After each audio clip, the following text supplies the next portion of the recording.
à nouveau.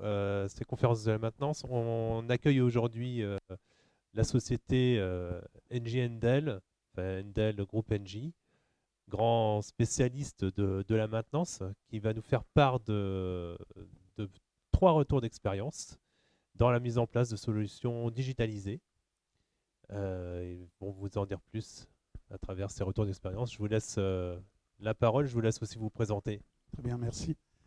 Donc, je m'appelle Rabah Chemaoui, je suis le directeur des contrats de maintenance d'Endel Engie et on va vous parler d'industrie 4.0 et surtout de retour d'expérience que l'on mène aujourd'hui dans l'industrie. Alors, avant de rentrer dans le vif du sujet, un petit film sur Engie et Engie vis-à-vis de l'industrie 4.0.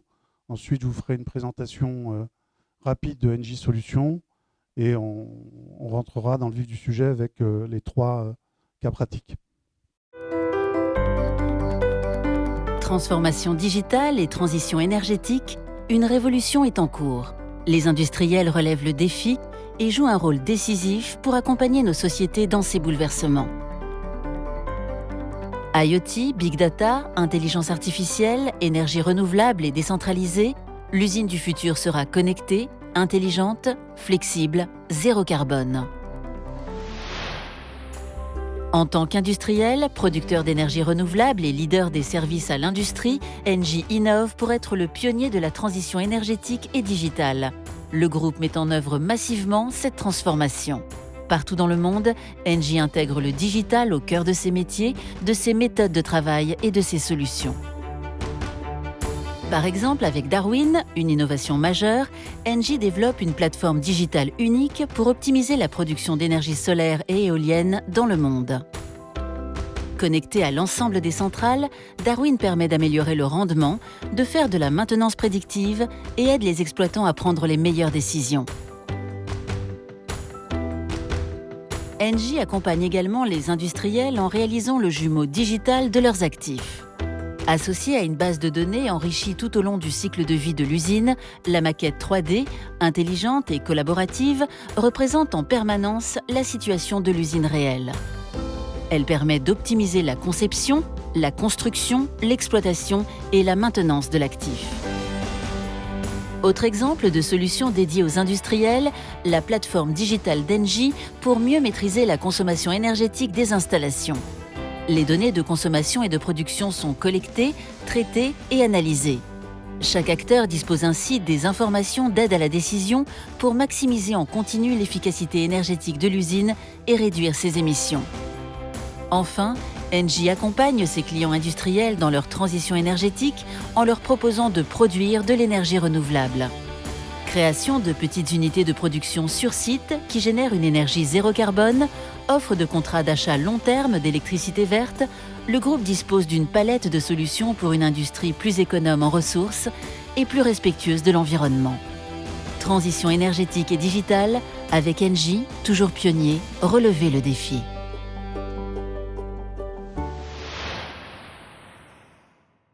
Alors effectivement, la particularité d'Engie, c'est que Engie est à la fois propriétaire et exploitant d'actifs industriels, mais Engie est aussi un acteur majeur des services à l'industrie à travers Engie Solutions. Alors c'est qui Engie Solutions? C'est assez simple. Depuis le 1er janvier 2020, Engie Axima, Engie Cofeli, Engie Neo, Engie Réseau et Endel se sont unis pour l'ambition de Engie Solutions et ainsi imaginer des solutions pour des villes plus intelligentes et plus attractives, des industries plus vertes et plus performantes, et enfin des bâtiments aussi durables que confortables. Donc ça date du 1er janvier 2020, où toutes ces sociétés se sont réunies pour donner naissance à Engie Solutions. Engie Solutions, c'est 3 approches importantes. La première, c'est d'optimiser l'usage des ressources, c'est d'améliorer l'efficacité de la performance des bâtiments et des installations de nos clients en matière de consommation d'énergie, d'émissions de gaz à effet de serre, de productivité et de durée de vie. C'est la première approche. La seconde approche, c'est de verdir les énergies, c'est-à-dire c'est proposer à nos clients non seulement de leur fournir de l'énergie, de la distribuer, de la stocker et tout ça en énergie verte. Et enfin, la dernière approche, c'est réinventer les environnements de vie et de travail. On crée, on améliore et on gère des lieux de vie et de travail pour les rendre plus agréables et plus confortables et plus respectueuses de l'environnement. Donc Agile Solutions, c'est aujourd'hui quand même plus de 50 000 collaborateurs avec des compétences multiples et variées, avec un souci, c'est de répondre globalement aux demandes de nos clients avec un seul interlocuteur qui est unique en fonction du secteur d'activité. Donc aujourd'hui, on va être plutôt centré sur la partie opération et maintenance 4.0 à travers ces 3 retours d'expérience.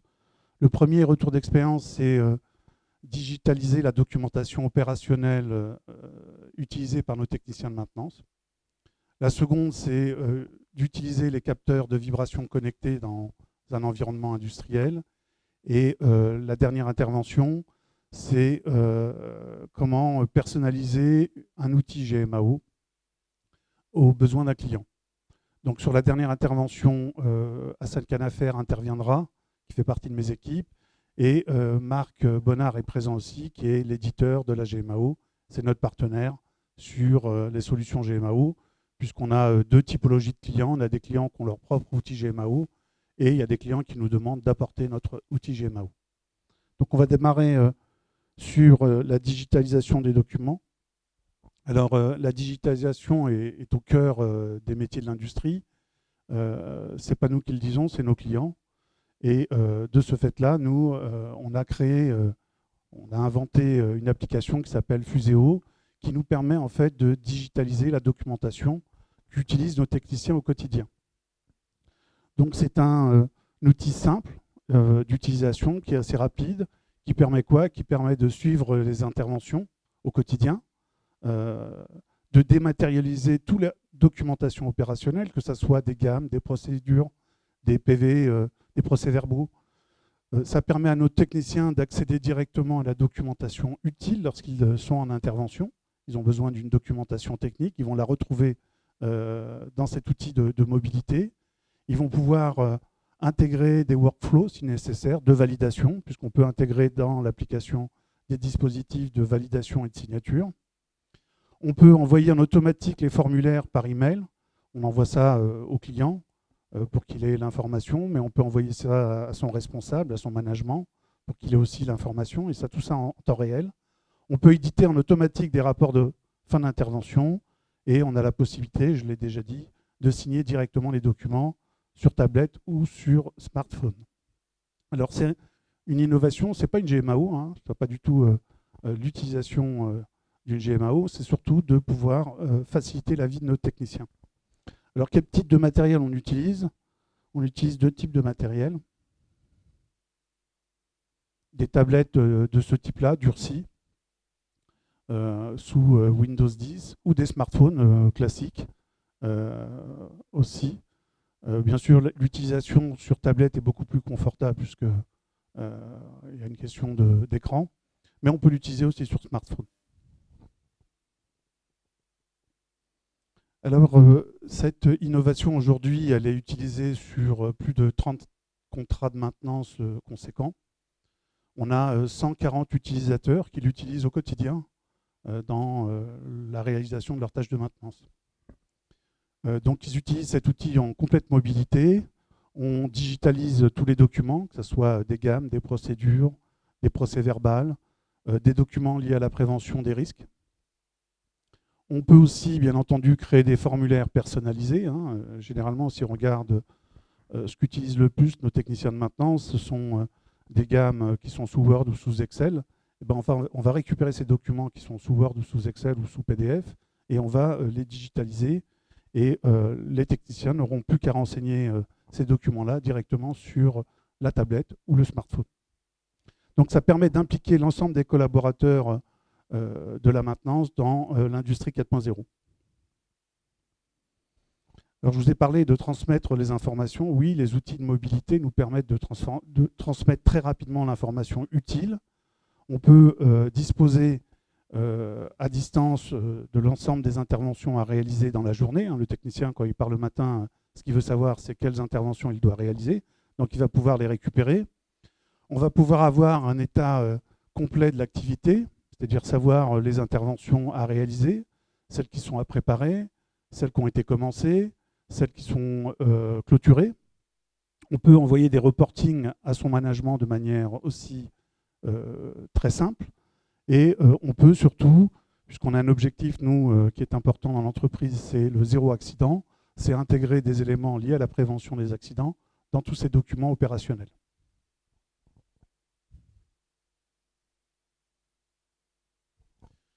Les outils de mobilité, maintenant, c'est aussi pour améliorer la réactivité face à des interventions correctives, de dépannage, mais pas que. Les outils de mobilité permettent de transmettre en temps réel le rapport d'activité, surtout quand on est sur des sites importants. Ça évite aux techniciens de revenir au bureau pour donner les gammes une fois renseignés avec éventuellement les commentaires ou ce qu'il faut réaliser en urgence. Là, il va les transmettre directement à son responsable qui va pouvoir réagir directement. Donc on va énormément gagner en réactivité et aussi, bien entendu, en réduisant les temps de panne et les temps d'arrêt machine. Donc on peut mieux anticiper les besoins et on a aussi un autre intérêt, c'est l'archivage des données. On a un archivage des données qui est beaucoup plus précis que sur un fonctionnement avec du papier. Le papier, quand les techniciens renseignent des comptes rendus d'intervention, déjà il faut une personne pour saisir ces comptes rendus d'intervention. Donc en fait, vous doublez le temps, alors que là, il n'y a plus besoin. Le technicien renseigne le document, l'envoie, et on le récupère de manière numérique. Il n'y a pas de besoin de ressaisir les documents.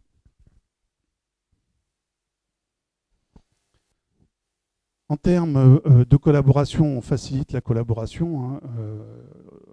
Dans cette innovation, on a construit une bibliothèque qui est à disposition de tous les utilisateurs, une bibliothèque de documents.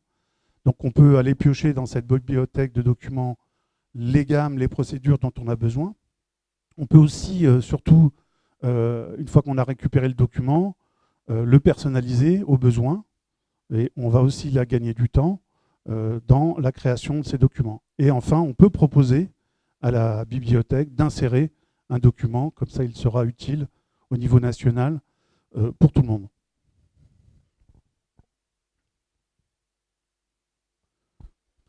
En termes de performance, l'utilisation de ces outils de mobilité, il est fait aussi parce qu'on attend de la performance, on attend des gains de productivité et on peut constater que l'on obtient des gains de productivité, notamment sur la préparation des interventions récurrentes. Lorsqu'on a réalisé la préparation, le dossier de préparation, on peut le mettre en mémoire et comme c'est une opération récurrente, quand on doit la refaire, on va simplement rechercher ce document de préparation et on va pouvoir gagner du temps dans la préparation de l'intervention. Donc l'ordre de grandeur en termes de gains de productivité sur la partie préparation est de l'ordre de 30%. Sinon, d'un point de vue général, on a des gains de productivité en fonction des organisations qui vont de 5 à 20% en fonction de l'organisation et de la structure des contrats. Donc ces gains de productivité, comment on les obtient? Parce qu'on va structurer et organiser les interventions d'une manière beaucoup plus dynamique. On a accès à tous les outils de mobilité. On peut y intégrer des photos, des signatures, envoyer ça à son management. Et on a un accès complet à toute l'information liée à la machine sur laquelle on intervient.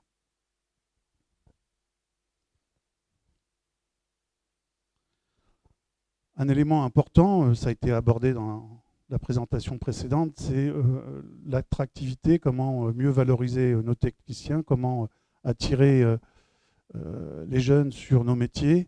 Alors effectivement, les outils de mobilité nous aident sur ce sujet-là. C'est un outil intuitif et ludique. En termes de formation, c'est une formation très rapide. Alors nous, on a créé des tutoriels sur SpeechMe et les techniciens vont donc se former directement sur ces tutoriels. C'est un espèce de e-learning et la formation est très rapide. Et surtout, cet outil nous permet de valoriser les missions des techniciens, de leur apporter plus d'autonomie, mais aussi d'augmenter leur niveau de responsabilité à tous les niveaux. Voilà, j'en ai terminé sur ce premier retour d'expérience. Je vais maintenant vous parler du second, qui est l'utilisation des capteurs connectés sur une application particulière. Nous avons un contrat de maintenance chez un client qui fabrique de la laine de verre, chez qui on réalise le graissage, la lubrification et le suivi vibratoire des machines tournantes. Donc on a à peu près plus de 70 machines. Sur la partie suivi vibratoire, on a des techniciens qui vont faire de la collecte vibratoire sur ces machines. Alors en fonction des périodicités, ça peut être toutes les semaines, ça peut être tous les mois, tous les trimestres ou tous les semestres. Mais ça veut dire en tout cas que le technicien se déplace de machine en machine pour faire la collecte. Et ensuite, une fois qu'il a fini sa ronde de collecte, il retourne à son bureau et il fait l'analyse des datas qu'il a collectées pour voir si les machines ont un état vibratoire qui est satisfaisant. Donc on s'est dit qu'il y avait peut-être un intérêt pour nous à expérimenter les capteurs connectés. Et donc en discutant avec un partenaire, puisque nous on ne fabrique pas de capteurs de vibration, hein, on est utilisateur, on a décidé de sélectionner 6 machines sur lesquelles on a installé des capteurs de vibration connectés. Les machines, c'est celles que vous voyez en photo, c'est des pompes, des ventilateurs ou des moteurs. Donc c'est des équipements en termes de machines tournantes assez simples, mais on les a sélectionnés, ces 6 équipements, parce qu'ils correspondaient assez facilement au périmètre machine que l'on avait. L'idée pour nous, sur l'expérimentation, c'est d'y aller pas à pas, de regarder sur 6 machines si ça correspond aux attentes, et ensuite d'aller plus loin si les bénéfices sont au rendez-vous. Donc l'idée, c'est de passer d'un suivi périodique à un suivi continu. Et pour cela, il faut regarder 2 choses. Tout d'abord, vérifier l'équation économique, puisqu'il y a quand même un investissement lorsque vous installez ce type de capteur, et vérifier les aspects techniques. Sur les aspects économiques, l'idée, c'est de faire passer les équipes de maintenance uniquement en cas d'alerte ou de problème. Vous avez pu aller faire venir de manière périodique, faire de la collecte, non ? Puisque les capteurs vont envoyer les données en continu, donc vous avez plus ce travail d'aller collecter la donnée, donc vous allez gagner du temps. Vous allez pouvoir spécialiser vos équipes de maintenance à faire en sorte qu'elles passent moins de temps à identifier et à résoudre les problèmes. Et donc vous allez mettre en place plutôt des équipes expertes, et aussi vous allez pouvoir disposer d'une supervision centralisée. C'est-à-dire qu'à n'importe quel moment, le technicien de maintenance, le responsable maintenance, le client connaît l'état vibratoire de ces machines tournantes, puisqu'il y a un accès via un portail web à l'ensemble des données liées à ces machines tournantes. Ça, c'est sur les aspects économiques. Sur les aspects techniques, il faut s'assurer de la qualité des mesures. Il faut bien analyser la performance des capteurs en fonction des défauts que l'on va chercher. C'est important. Parce que nous, on a une garantie sur la fiabilité et la disponibilité des machines que l'on a d'un point de vue contractuel. Et donc, c'est un élément qui est très, très important. Et enfin, il faut avoir une qualité, une précision du dashboarding, du reporting et de l'alerting. Parce que l'idée, c'est que quand on a un phénomène anormal qui se passe sur une machine, qu'on envoie une alerte auprès du technicien de maintenance pour qu'il intervienne éventuellement sur la machine. Alors comment ça fonctionne? Donc on a installé les capteurs, c'est assez simple à installer. Ces capteurs-là sont branchés sur une gateway qui permet d'alimenter les capteurs. Alors il y a la possibilité de fonctionner sous batterie, mais nous, dans l'expérimentation, on les a alimentés. Le premier souci que l'on a observé, c'est quand même le réseau. Dans des environnements industriels, il n'est pas évident d'avoir des réseaux qui correspondent à ce qu'on attend. Donc on a eu quelques difficultés quand même, puisqu'on fonctionne en 3G, 4G. Mais on a réussi malgré tout à avoir une bonne connexion. Et on a lancé ce qu'on appelle la phase d'apprentissage. Vous avez sûrement déjà entendu parler du machine learning, c'est un peu ça. En fait, le capteur et l'intelligence artificielle qui est associée au capteur, elle va regarder comment l'équipement fonctionne. Tout simplement parce qu'en fait, on parle beaucoup d'intelligence artificielle, mais l'idée quand même, c'est de comparer des signaux entre ce qui est normal et anormal. Et dès qu'on est sur un signal qui ne correspond pas à ce qu'on a d'habitude, l'intelligence artificielle va envoyer l'alerte, tout simplement. D'ailleurs, pendant cette phase d'apprentissage, on a eu la chance ou le malheur, hein, ça dépend, on a eu un défaut qui est apparu sur une des pompes et on a pu le voir assez précisément. On l'a décelé et donc ça nous a, pour ainsi dire, rassurés sur le fait que les capteurs voient bien les éléments arriver bien en amont de l'arrêt complet de la machine. Donc voilà, on a fini. Alors les capteurs, on les a installés à peu près en novembre. Ouais, novembre. Et donc on va passer à la seconde étape qui est de personnaliser la page web pour voir l'état des machines, c'est-à-dire qu'on va donner un accès à notre client pour qu'il ait une visu en continu de l'état des machines. Donc là, on est dans la phase de personnalisation de cette page web. Et ensuite, on va lui proposer d'installer tous les capteurs sur l'ensemble des machines présents sur le site, c'est-à-dire sur les 70 machines. Voilà, j'en ai terminé pour ce deuxième retour d'expérience. Je vais maintenant donner la parole à Hassan et à Marc qui vont donc vous parler de la personnalisation d'un outil GMAO chez un client qui est important pour nous dans le secteur de l'environnement, sur une typologie d'équipement qui est un peu particulière, puisque c'est des équipements mobiles et qui sont particuliers, puisque c'est des broyeurs, des camions bennes. Et donc, il y a des particularités et on a dû sortir des éléments classiques d'un outil GMAO et de créer des aspects pratiques pour nos techniciens et intervenants sur ce périmètre. Bonjour à tous. Donc là, on va continuer sur la partie GMAO. Donc cette solution NJ, en fait, elle permet de gérer toutes les activités de la maintenance. Elle s'articule principalement autour de trois principaux axes. Donc en fait, le premier, c'est NJ Maintenance, qui s'appelle NJ Maintenance. C'est la plateforme web qui permet en fait de gérer l'ensemble des activités de la maintenance. Elle est entièrement accessible par le web, hein, à travers d'un PC ou une tablette. Le deuxième en fait, axe, c'est le NJ, ce qu'on appelle aussi NJ Lite. C'est aussi un accès web, mais qui est utilisé principalement par le client, qui permet en fait au client de lancer ses propres demandes d'intervention et ses urgences, et de faire le suivi en temps réel de l'ensemble des activités de maintenance.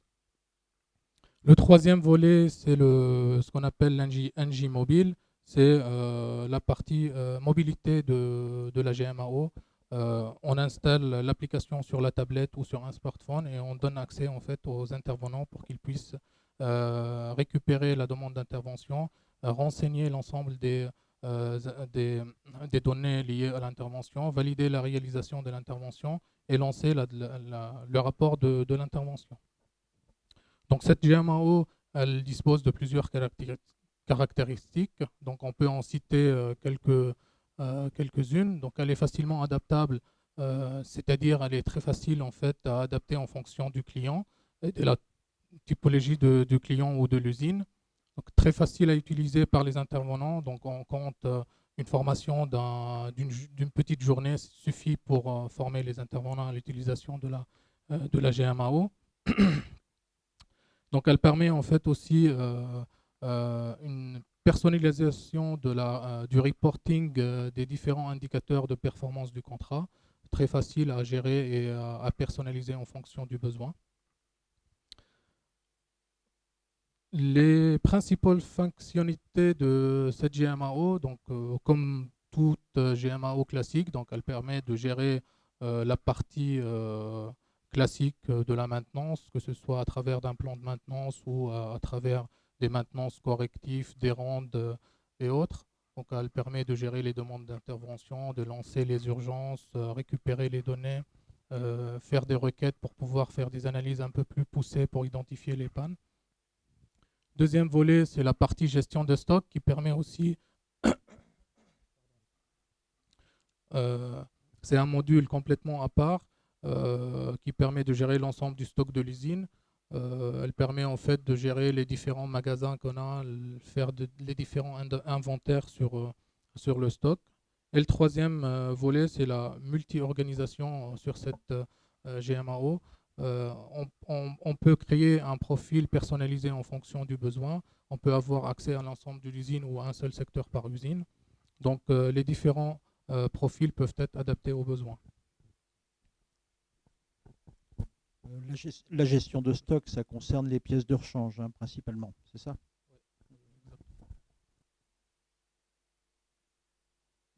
On va passer maintenant sur le flux principal. Hein. C'est basé sur un processus de maintenance classique. Hein. On part d'un avis d'intervention, on passe par une demande d'intervention, validation de demande, début de préparation, génération du bon de travail. Donc, toutes ces étapes-là sont bien définies dans cette GMAO et personnalisées. Donc, on peut partir aussi sur un modèle spécifique au client qu'on peut l'adapter en fonction de ce client-là. Donc, en parallèle de tout ce processus-là, on va pouvoir créer des différents alertes hein, pour gérer, par exemple, les alertes en termes de réalisation de l'intervention, si c'est bien réalisé ou pas, s'il y a des problèmes sur le site ou sur la réalisation de l'intervention, on est capable d'envoyer des alertes aux clients en disant que ça coince quelque part. Et en parallèle de tout ce processus-là, le client il est capable, à travers du plateforme web, de lancer ses demandes d'intervention en fonction des urgences souhaitées.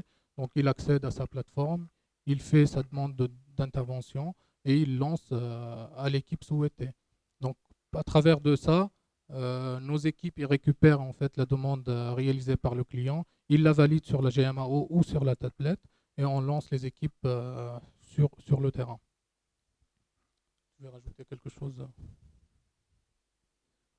Donc cette solution, comme je l'ai dit, elle est complètement adaptable. Donc en fonction du besoin exact du client, on va venir paramétrer la GMAO. Donc ici, j'ai listé en fait l'ensemble des besoins classiques qu'on peut trouver sur n'importe quel contrat de maintenance ou n'importe quel GMAO. Donc on part d'une gestion basique du parc d'équipement ou de parc de véhicules.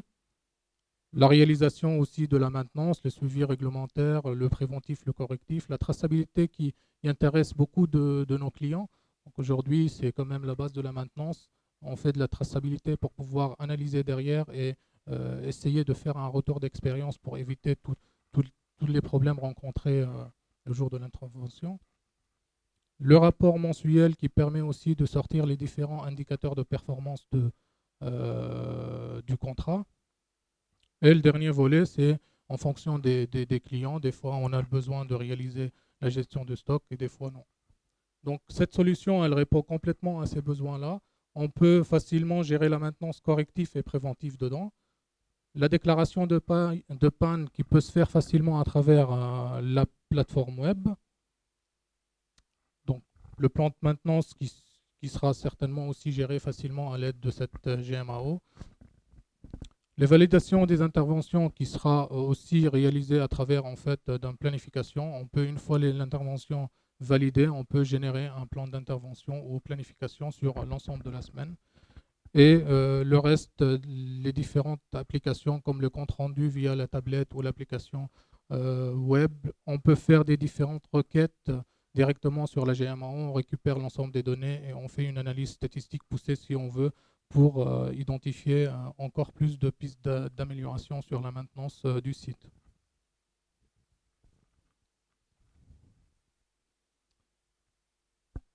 Un petit aperçu de la page d'accueil de NJ Maintenance. Donc à gauche, là, on peut voir en fait les options qui sont fixes, hein, dans lesquelles on va aller chercher les différents éléments, par exemple la planification, la demande d'intervention, les maintenances à faire, les outils liés directement à la gestion du profil, les accès de nos intervenants, les différents mots de passe qu'il faut gérer dedans. On trouve aussi la partie inventaire qui est liée directement à la gestion de stock, le client aussi dans lequel on va gérer l'ensemble de nos clients et les fournisseurs associés. Donc ici, on voit plusieurs volets. Donc le premier volet qui est vraiment complètement paramétrable. Donc c'est au goût de chaque personne en fonction du besoin. On peut aller chercher vraiment les menus qu'on souhaite. Hein, on peut changer vraiment. Là, par exemple, c'est les maintenances à faire. Ça, c'est les planifications. Géolocalisation des différentes machines sur site. les demandes de devis, les rapports d'activité et les gestions des équipements. Le deuxième volet, c'est les indicateurs classiques qu'on peut trouver sur le contrat. Combien de bons de travail j'ai généré, est-ce que c'est fait ou pas fait, est-ce que le pourcentage du correctif est préventif, ici si c'est réalisé ou non. Là-dedans, on va trouver plus des indicateurs un peu plus spécifiques au contrat et aux demandes de clients. Je prends l'exemple ici qui s'appelle pomme valeur pour magasin, c'est les pièces à monter. Le client a demandé vraiment de spécifier en fait et de définir cet indicateur pour lui pour qu'il puisse aller chercher le nombre de pièces qu'il faut monter sur ses équipements. Alors là, ce qu'il faut voir, c'est qu'effectivement, on arrive à la partie spécialisation de la GMAO, c'est-à-dire qu'à un moment ou à un autre, on se retrouve avec un problème au niveau du client. En ce qui concerne cette GMAO, on a eu à faire face à deux problèmes qui sont deux problèmes différents, mais à un moment ou à un autre, ils ont été identifiés, il fallait faire quelque chose, il fallait voir comment ça pouvait se passer. Et donc le premier problème qu'on a trouvé, par exemple, c'était ce problème des pièces à monter. Les pièces à monter, ça veut dire quoi? Ça veut dire que c'est le client final qui va gérer le stock, et à un moment ou un autre, qui va dire je vais commander ces pièces et il faudra me les monter quand les véhicules repasseront au garage. Sauf qu'on n'est pas forcément dans un schéma où les véhicules vont repasser systématiquement au garage, ils vont peut-être repasser pour d'autres missions, etc. Et à un moment ou un autre, le client se dit mais moi j'ai acheté des pièces, elles sont affectées, elles n'ont jamais été montées, qu'est-ce qui se passe? Et donc on a décidé de suivre ça au niveau des indicateurs de performance, c'est-à-dire qu'on retrouve ça directement dans la partie menu. Et puis, si à un moment ou un autre, on veut savoir ce qui se passe sur la partie menu, on peut cliquer sur l'un des éléments et arriver au détail de ce qui se passe derrière. Donc ça veut dire que la personne qui est responsable du stock, ou plus exactement les deux personnes par rapport aux 3 ou 4 garages qui existent véritablement là-dessus, a accès à la totalité des pièces qui sont affectées et donc normalement doit être à même de diminuer cette valorisation du stock par rapport au client. D'accord? Donc là, on est dans quelque chose qui n'existait pas au départ. Par contre, on a vu que le menu était complètement paramétrable à partir d'éléments de lien, à partir d'éléments d'indicateurs. On peut refaire des indicateurs supplémentaires. Ces indicateurs supplémentaires peuvent être chaînés vers des procédures qui vont permettre de voir ce qui se passe par rapport à ça, par rapport à un besoin client donné. À partir du moment où le client a dit « mais j'en ai pratiquement pour 200 000 balles d'immobilisation », il fallait qu'on puisse essayer de comprendre ce qui se passait, où est-ce que ça partait et comment est-ce qu'on pouvait faire en sorte que l'équipe qui assure la maintenance puisse reprendre en main ce dossier et puis repasser à une valeur qui soit valable pour le client. On va continuer sur la partie arborescence. C'est juste un petit visuel là pour vous que vous puissiez imaginer un petit peu comment ça se comporte, l'arborescence. Ici, on peut trouver l'arborescence globale pour un profil administrateur qui a accès à un certain nombre de secteurs ou de plusieurs usines en même temps. Et là, on peut voir juste l'accès par profil, par exemple, d'intervenant. Il a accès, par exemple, à l'arborescence du secteur, par exemple, direction, réunion, tout court. Donc ici, on peut identifier les différents équipements qui sont gérés par département. Après, les sous-équipements, enfin les équipements qui sont là. Et à chaque équipement, on peut identifier les différentes listes des employés et les clients associés. Sur la partie maintenance à faire, donc en cliquant sur la clé à molette qu'on a vue au début, on est directement dirigé sur cette page-là, dans laquelle on va trouver la liste de l'ensemble des maintenances préventives à faire et à côté la maintenance corrective qui se trouve là. Donc il suffit de jongler entre les deux pages pour aller chercher la maintenance qu'on cherche, qu'on souhaite. Donc ici, clairement, donc, ce tableau il est complètement paramétrable. Hein. On peut aller modifier ces colonnes-là. Il suffit de cliquer sur la colonne et là, on peut chercher d'autres paramètres à aller voir. Par exemple, je n'ai pas envie de voir le BT précédent. Je peux aller chercher un autre paramètre à afficher ici. Donc tout ça, c'est en fonction du besoin. Et donc là, pour lancer une intervention, il suffit de cliquer sur la clé à molette qui est là pour pouvoir générer le BT. Par exemple, la première ligne, on voit qu'il y a déjà un BT qui est généré, donc la clé à molette, elle est déjà grisée.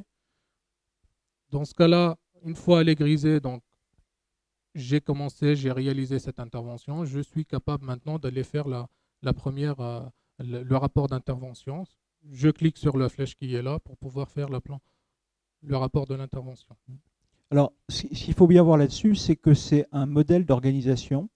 L'un des gros problèmes au niveau de la GMAO, c'est qu'est-ce qui décide, comment on organise, comment ça se passe. Est-ce que tous les gens chez le client peuvent déclarer une panne, ou est-ce que quand quelqu'un déclare une panne chez le client, il y a un chef de travaux chez le client qui va valider en disant « Ok, on passe ça à la maintenance ». Est-ce qu'au niveau de la maintenance, tout ce qui arrive dès le client, c'est automatiquement une panne sur laquelle il faut intervenir, ou est-ce qu'il y a une validation technique en disant « ça rentre dans le contrat » ou « ça ne rentre pas dans le contrat », etc. Donc c'est pour ça qu'on a très fréquemment des phénomènes de validation qui ne correspondent pas forcément à grand-chose. Pour nous, dans les tests qu'on fait, c'est toujours validé automatiquement, mais qui correspondent au mode de fonctionnement précis du client et éventuellement même aux clauses du contrat.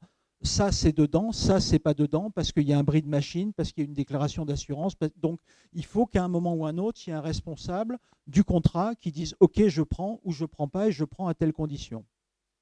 Vas-y, pardon.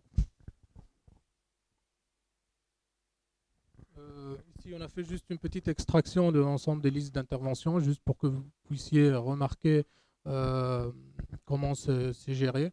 Donc ici, on peut voir deux volets. Là, le premier, toutes les demandes qui sont déjà prises en compte. Donc là, les clés à molette sont toutes grisées. Et ici, on peut voir l'ensemble des interventions qui ne sont pas encore prises en compte.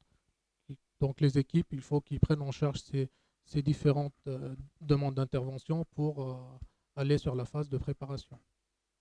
Donc toujours le même principe, on peut récupérer, faire l'extraction des données via Excel. Hein. On peut changer aussi les différentes colonnes qu'on veut. On peut même faire une extraction CSV si besoin.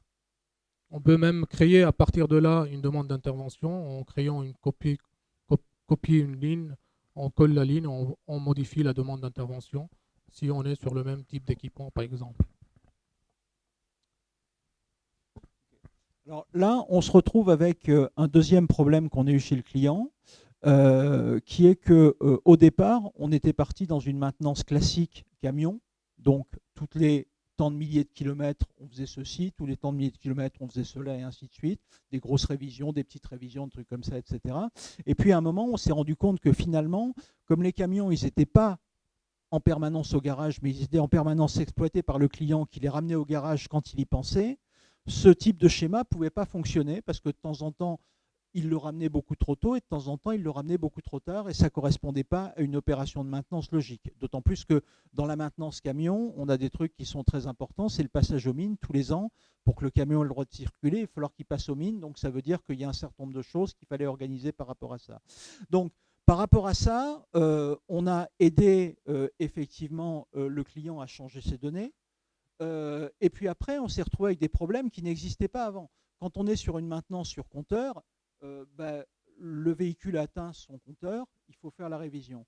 Quand on est sur une maintenance périodique, on va essayer de s'organiser pour lisser les opérations au niveau du garage. Après tout, si on fait quelque chose tous les 3 mois, autant essayer de se répartir semaine par semaine pour essayer de regarder si on peut lisser l'activité du garage et puis croiser tout ça. Et donc, par rapport à ça, on a eu besoin d'avoir une visualisation qui permette de savoir comment est-ce que c'est réparti sur l'année par rapport à ce qu'il y a, et puis ensuite derrière, comment c'est fait véhicule par véhicule pour savoir effectivement comment c'était réparti, de manière à ce qu'il puisse avoir quelque chose qui permette visuellement et pour le client, puisque ça, c'est des données qui sont accessibles et à l'intérieur de la maintenance et au client, et qui vont permettre au client de dire pour ça, ça ne sera pas possible pour telle et telle raison, ça, je ne peux pas le faire, ou ces deux trucs-là, on pourrait peut-être les faire ensemble, ça ferait juste une seule passage là-dessus, et derrière, ça permet de modifier les schémas de maintenance préventive et de reprendre le truc en question. Donc ça veut dire qu'en fait, on a créé un ensemble de vues qui soient compréhensibles à la fois sur le plan informatique, mais aussi sur le plan du client final, pour permettre de passer un cap qui était un changement complet d'organisation là-dessus.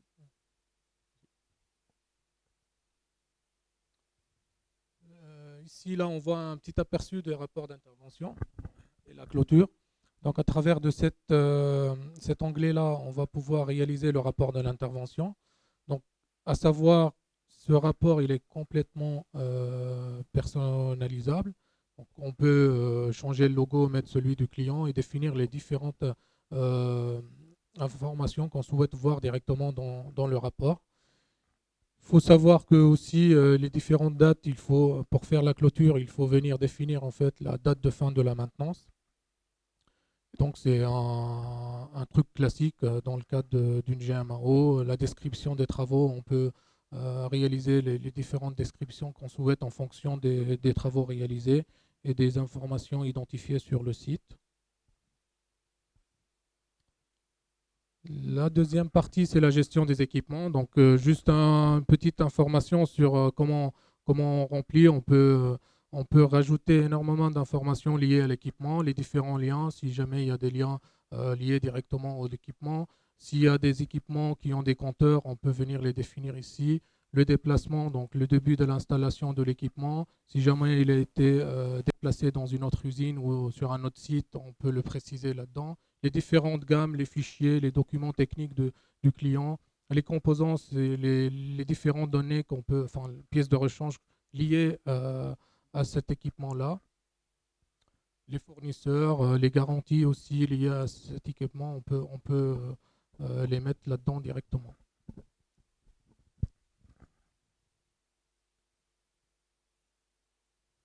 Donc, alors, ce qu'il faut bien voir, c'est que tout ce qui rentre dans la GMAO d'une manière ou d'une autre peut en ressortir sous une autre forme. Donc à aucun moment, il y a le fait de renseigner un truc qui va garder et qui ne va pas vouloir rendre les informations. Tout est sortable sous Excel, toute requête est sortable sous Excel. On est sur une base Oracle, il y a la possibilité d'aller très très loin dans l'extraction des données, dans la structuration des données, etc. Tout peut être ressorti à un moment ou à un autre, et de même, à condition de prendre un format d'entrée qui soit à peu près standard, tout peut être rentré au départ par Excel. Le chargement de la GMAO, dans la plupart des cas, se fait à partir d'un échange de fichiers Excel où petit à petit, on va monter un certain nombre d'informations jusqu'à ce que le client en ait suffisamment dans la base pour pouvoir travailler dessus d'une manière ou d'une autre. Donc, on n'est pas sur quelque chose de fermé. On s'occupe de toute la GMAO. Ça veut dire par exemple qu'on a un planning complet. Sur le planning, il va y avoir les astreintes, il va y avoir les récupérations, il va y avoir les visites médicales, il va y avoir les temps de formation, les absences, etc. On a effectivement un système qui est, entre guillemets, qu'on appelle triplement transverse. Ça veut dire quoi? Ça veut dire qu'on ne fonctionne pas en silo. On est capable de prendre de la plomberie, de l'électricité, du chauffage, etc. Donc, c'est un truc complet. On est capable de s'adapter à un client qui est multisuccursale. On est capable de s'adapter à un mainteneur lui-même qui est multisuccursale. Si on prend l'exemple d'Endel ou si on prend l'exemple d'Ineo, chez qui cette GMAO fonctionne, on a des contrats nationaux avec des clients qui vont être traités localement par les différentes agences Ineo en région. Il faut être capable de reprendre tout ça au niveau du contrat derrière. On a des systèmes de, de localisation de type GPS qui permettent de faire une cartographie précise d'équipements, qui permettent de tenir compte de réseaux qui existent entre les équipements, etc. Mais derrière, ce qu'il faut bien voir, c'est que par rapport à un schéma complet qui fonctionne, quel que soit le problème qu'il y a derrière, si avec un peu d'informatique ou un peu d'assistance, on peut arriver à régler un problème client ou régler un problème au niveau du mainteneur, on a toujours quelqu'un pour le faire parce que c'est là-dessus qu'on arrive à faire quand même la différence.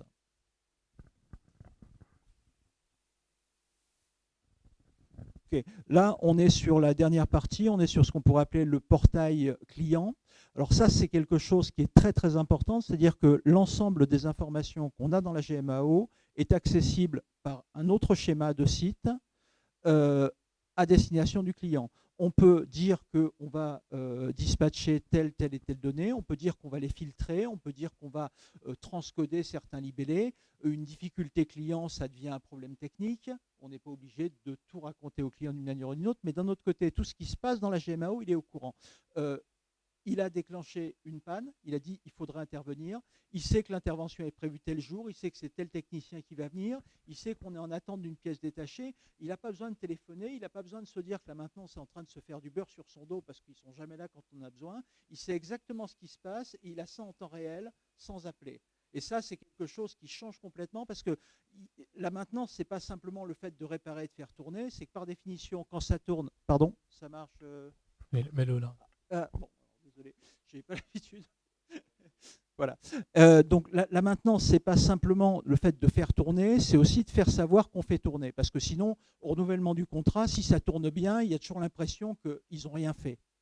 Et donc là, le fait que le client puisse voir ce qui se passe, voir ce que ça déclenche, voir les problèmes qu'il y a, le fait de dire qu'il faut changer une pièce, que cette pièce a été commandée, que le fournisseur a une rupture de stock, que ça tombe bien parce qu'il sera en inventaire pendant les 2 prochaines semaines et ainsi de suite, c'est des choses que comprend nous dans notre activité de maintenance et que le client ne comprend pas forcément. Le fait qu'ils aient accès à tout ça en temps réel, ça permet très très fréquemment d'éviter tous les malentendus.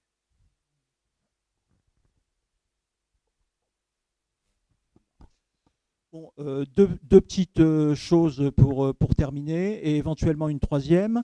Première chose, donc, on a travaillé un peu sur la partie ronde de graissage en développement là-dessus parce qu'effectivement, on s'est rendu compte que sur un certain nombre de clients, les rondes de graissage, c'était un patrimoine de l'entreprise mais qui disparaissait avec les graisseurs. C'est pas forcément transmis, c'est pas forcément un boulot intéressant, mais d'un autre côté, c'est un boulot qui, quand il n'est pas fait, on finit par s'en apercevoir assez vite. D'accord. Deuxième axe de développement à l'heure actuelle, on est en train de s'interfacer complètement avec un outil, un système expert de gestion de l'énergie au niveau des bâtiments. C'est-à-dire que le système expert est capable de dire il faudra aller débloquer tel volet ou il faudra aller réparer telle fenêtre. Et effectivement, la GMAO va permettre de planifier ça et de renvoyer au système expert en disant c'est fait, avec les mêmes schémas d'une manière ou d'une autre. Et puis dernier point, s'il y a des gens qui sont intéressés par cette GMAO en matière d'éducation, ça pose aucune espèce de problème et on arrivera toujours à s'arranger. Alors, on est arrivé au terme de notre présentation. Alors, pour conclure, tout ce qu'on vous présente là a un objectif, c'est d'augmenter la disponibilité et la fiabilité des équipements qui appartiennent à nos clients, de partager l'information en temps réel, de plus avoir de papier. Ça, vous l'avez vu, hein, donc la solution de mobilité. L'outil GMAO qu'on vous présente a aussi une solution mobilité qui est intégrée à la GMAO. Et enfin, nous, ce qu'on cherche pour nos techniciens, c'est de la simplicité et de la productivité. Donc, si vous avez besoin de plus d'informations, on a emmené une tablette pour vous montrer le premier retour d'expérience. Donc, Hassan est présent et pourra vous montrer les éléments directement sur la tablette. Néanmoins, vous pouvez me contacter et je vous ferai suivre les présentations qui vous intéressent. Merci pour votre attention. Merci à tous les trois. Y a-t-il des questions? On va prendre le micro, c'est comme il y a une vidéo. Bonjour. Vous nous avez présenté 3 outils de digitalisation. Est-ce qu'ils sont connectés entre eux? Alors non, pas du tout. Puisque la GMAO a son propre outil intégré à la GMAO. Le premier outil que je vous ai présenté, lui, il n'est pas du tout, comme je vous l'ai dit, associé à une GMAO. Il est vraiment centré digitalisation des documents. Le second retour d'expérience que je vous ai montré, c'est uniquement l'utilisation des capteurs de vibration. Néanmoins, on peut imaginer à l'avenir, lorsqu'il y aura une détection d'un élément anormal par les capteurs, de le connecter à la GMAO en créant une demande d'intervention. Ça sera une étape pour la prochaine fois.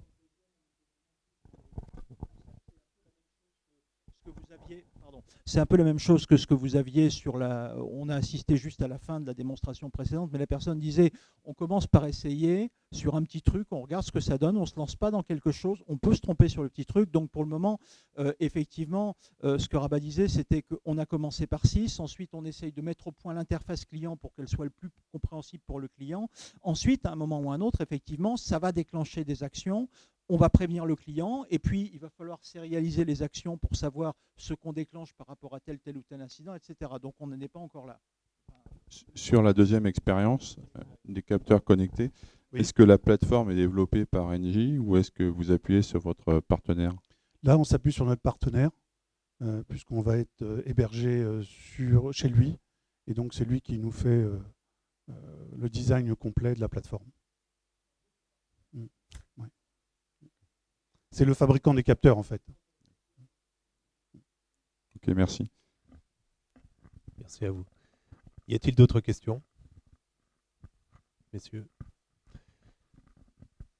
Combien d'utilisateurs sur la GMAO, l'outil GMAO? À l'échelle d'Engie,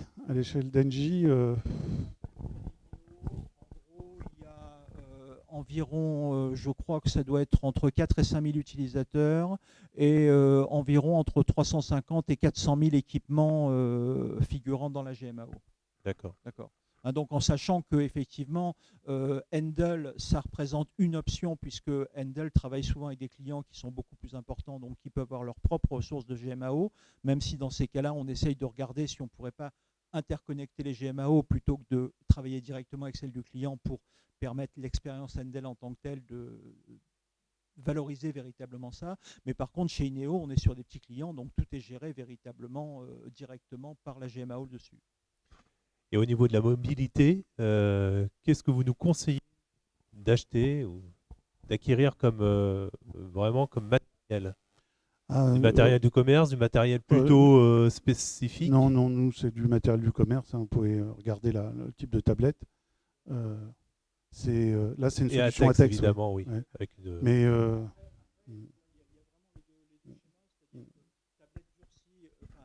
vous prenez une tablette à 5 ou 600 balles, ça tient quand même pas trop mal, mais pour ce prix-là, vous en avez 2 ou 2,5 de tablettes à peu près normales. Et finalement, sur une tablette à peu près normale, au départ, c'était les techniciens vont tout casser. Mais les techniciens, ils sont très fiers d'avoir une tablette. D'autre part, ils ont tous un téléphone qui vaut 2 fois le prix de la tablette ou à peu près. Ils savent s'en servir, ils ne le cassent pas. Donc finalement, on est dans un schéma où les smartphones font que ça a complètement ouvert ce schéma.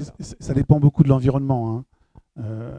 Bien sûr, oui, quand on est présent dans la sidérurgie, on leur met quand même des choses très durcies.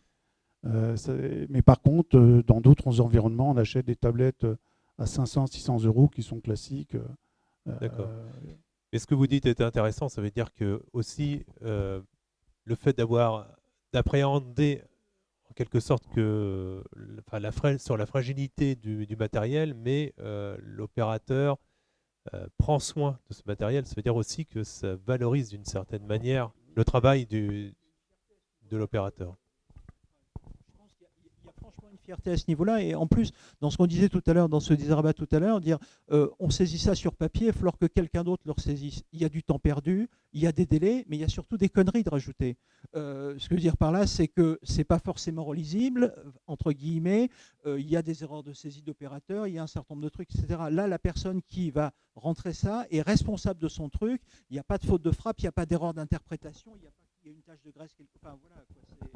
C'est vraiment quelque chose qui change tout, je pense, au niveau du schéma. D'accord.